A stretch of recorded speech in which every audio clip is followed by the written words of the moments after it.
World हेरिटेजमध्ये नोंद झालेल्या कास पुष्पपटारा लगत असणाऱ्या कास तलावा परिसरात मी सध्या आहे आणि या ठिकाणी जर पाहिलं तर मोठ्या प्रमाणात पर्यटक जे आहेत ते सध्या कास तलाव परिसरात पाहायला मिळत आहेत. खरं तर सुट्ट्यांचे दिवस असल्यामुळं मोठ्या प्रमाणात पर्यटकांची गर्दी जी आहे ती या कास तलावाच्या परिसरात आपल्याला पाहायला मिळत आहेत. जिल्ह्यातूनच नव्हे तर इतर जिल्ह्यातूनही मोठ्या प्रमाणात पर्यटक जे आहेत ते सध्या या कास तलावाच्या परिसरात आलेले पाहायला मिळत आहेत. खरं तर या ठिकाणी मागील काही दिवसापासून बोटिंगची व्यवस्था या ठिकाणी कास बोट क्लब सुरू झाल्यापासून मोठ्या प्रमाणात पर्यटकांची गर्दी देखील या भागामध्ये वाढलेली पाहायला मिळत आहेत.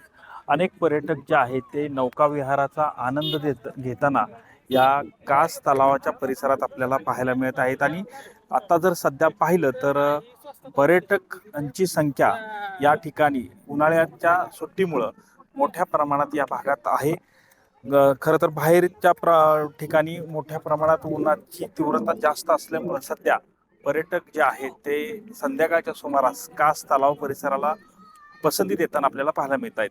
कॅमेरामन आमिर शेख सह संतोष नारोडे, TV9 मराठी, कास तलाव, सातारा.